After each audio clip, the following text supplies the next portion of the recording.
Friends, welcome back to my channel. आज हम बात करने वाले हैं PhD admission Indian Institute of Technology Bhubaneswar के बारे में। तो आईआईटी भुवनेश्वर से पीएचडी का नोटिफिकेशन आया हुआ है एडमिशन्स के लिए। तो हम आ जाएंगे आईआईटी भुवनेश्वर के साइट पे, जिसका एड्रेस है iitbbs.ac.in। इसके साइट पे जब आएंगे तो इसके मेन पेज पे ही न्यूज़ एंड अपडेट्स का एक ऐसा सेक्शन है जिस पे आप नीचे आएंगे इस पोर्टल पे तो एक नोटिफिकेशन आया हुआ है admission into PhD for the ottoman session 2023-24। तो हम इस पर क्लिक करके यहाँ पे आ जाएंगे आगे और उसके बाद देखेंगे कि इसमें क्या क्या डिटेल्स हैं। बाकी इसमें जो स्टार्टिंग है, तो स्टार्टिंग है सबसे पहले जो पीएचडी स्कॉलर्स कितने तरीके का है इसमें। तो एक है इंस्टीट्यूट का अपना पीएचडी स्कॉलर, एक है sponsored PhD scholar means sponsored by external organisation, या फिर जो जीआरएफ वगैरह करके आते हैं तो गवर्नमेंट ऑफ इंडिया का जो फेलोशिप होता है वो sponsored by research project under IIT Bhubaneswar professor RH Tupkari fellowship. ये आई थिंक कोई फेलोशिप है जिसके बारे में मुझे आइडिया नहीं है, आप एक बार देख लेना ये कौन सा फेलोशिप है।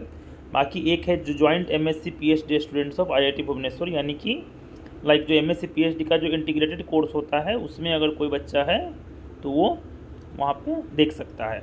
बाकी इसमें ओपनिंग डेट जो है वो ऑनलाइन एप्लीकेशन का वो 17 मार्च 2023 से ओपन है, और जो इसका last date of online submission जो है वो 17 अप्रैल है। तो आपको देख लेना 17 अप्रैल इसका लास्ट डेट लाइक हो गया। बाकी जो किस किस चीज़ में पीएचडी की बात इसमें होनी है, किस किस डिपार्टमेंट में खाली है, तो एक सबसे पहला है बायो साइंस में, दूसरा है केमिस्ट्री में, आप नीचे आएंगे तो फिजिक्स है, उसके बाद मैथमेटिक्स है। बाकी school of earth science and climate science की बात किया जाए तो उसमें एटमॉस्फेयर एंड ओशन साइंस है। बाकी जियोलॉजी है। स्कूल ऑफ इलेक्ट्रिकल साइंस की बात की जाए तो कंप्यूटर साइंस है, इलेक्ट्रॉनिक्स एंड कम्युनिकेशन इंजीनियरिंग है, इलेक्ट्रिकल इंजीनियरिंग है। और बाकी इसमें आर्ट्स और ह्यूमैनिटीज़ के भी सब्जेक्ट हैं। तो जो school of humanities social science and management का जो सब्जेक्ट है उसमें इकोनॉमिक्स है, इंग्लिश है, साइकोलॉजी है, फिलॉसफी है। बाकी इंफ्रास्ट्रक्चर स्कूल की बात की जाए जिसको सिविल इंजीनियरिंग से समझ सकते हैं तो उसमें है water resource and engineering, structural engineering, Jio technical engineering, transportation engineering, environmental engineering.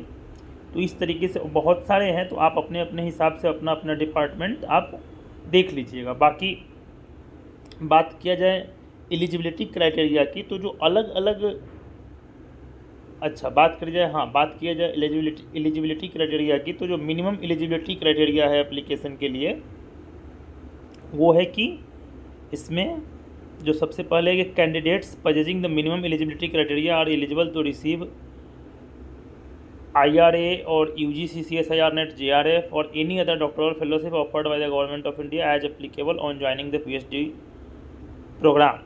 और बाकी जो द मिनिमम एलिजिबिलिटी क्राइटेरिया है वो मिनिमम एकेडमिक क्वालिफिकेशन है to be met by the applicant at the time of applying for the admission.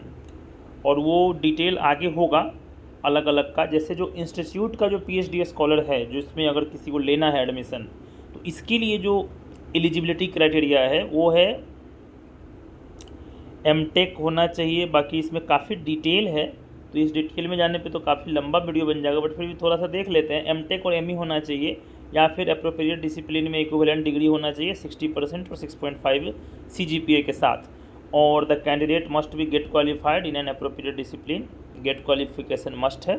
बाकी उसके बाद बात की जाए या अगर और है उसमें और है अगर BTech BE और equivalent degree in appropriate discipline with minimum 70% marks, तो उसमें ऊपर में था कि अगर कोई MTech और ME है तो उसको 60% मार्क्स पे भी हो सकता है, और अगर कोई BTech है अगर वो करना चाहता है तो उसको 70% मार्क्स नेसेसरी है, कंपलसरी है, और 7.5 CGPA।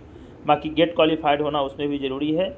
बाकी जो मिनिमम 60% मार्क्स का जो है वो थ्रू आउट होना चाहिए फ्रॉम क्लास 10, 12th, ग्रेजुएशन। तो लाइक ऐसा है कि किसी का 10th में 55% मार्क्स है तो फिर वो नहीं जा पाएंगे, वो इसमें फॉर्म फिल नहीं कर सकते। तो थ्रू आउट का भी एक क्राइटेरिया है, ये भी एक इम्पॉर्टेंट क्राइटेरिया है, तो आप इसको भी ध्यान से देख लेना। बाकी बात की जाए school of humanities and science management में, तो इसमें भी उसी तरह का कुछ क्राइटेरिया है, आप एक बार डिटेल में पढ़कर देख लेना। स्कूल ऑफ बेसिक साइंस का ये है, बाकी school of earth ocean and climate science का है।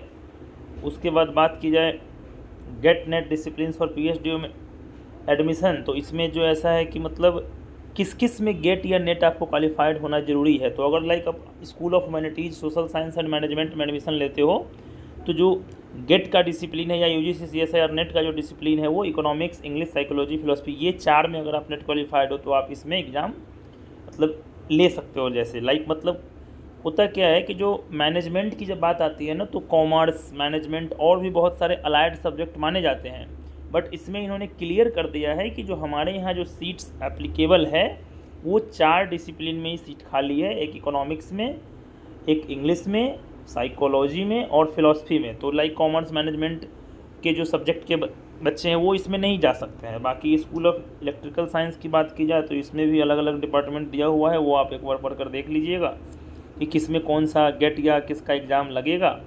बाकी ये डिटेल है ये। बाकी जो स्पॉन्सर्ड PhD स्कॉलर है उसके लिए फिर अलग अलग डिटेल है, तो वो आप एक बार देख लेना कि किस में कैसे है डिटेल में पढ़ कर के।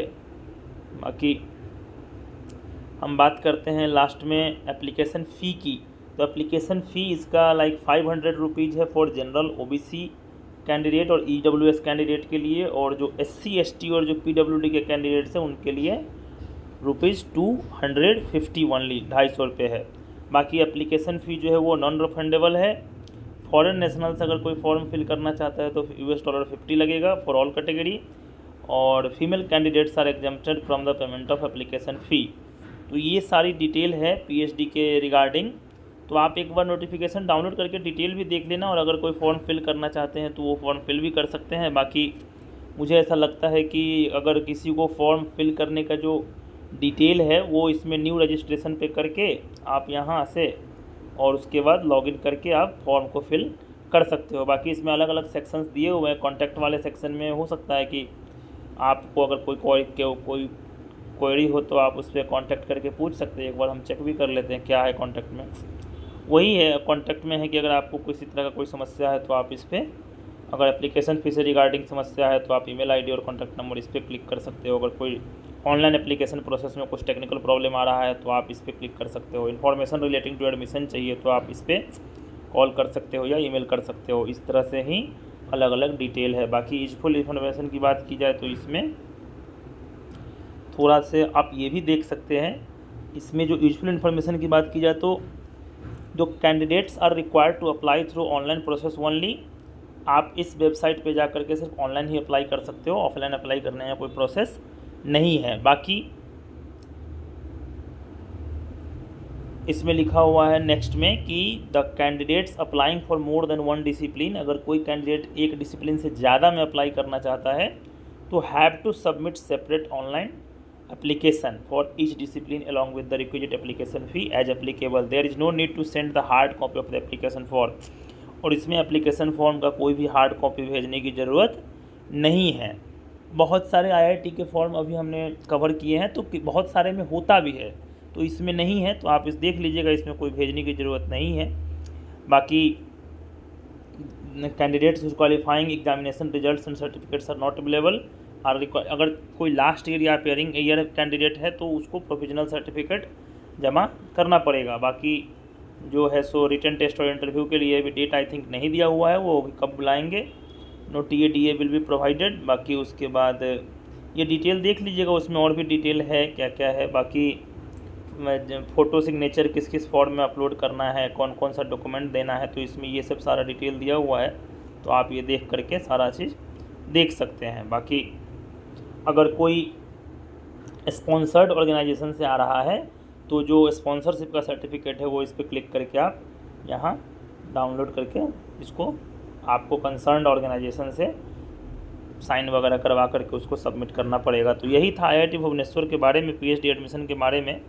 ज़्यादा दिन अभी इसमें बचे नहीं हैं, 17 अप्रैल ही इसका लास्ट डेट है, तो आप उस हिसाब से देख लेना, आप जल्दी से इसको फॉर्म फिल कर लेना। बाकी इस चैनल पे मैं PhD एडमिशन से रिगार्डिंग, UGC नेट वगैरह से रिगार्डिंग और बाकी और भी कॉम्पिटिटिव एग्जाम्स के रिगार्डिंग इन्फॉर्मेशन देता हूँ।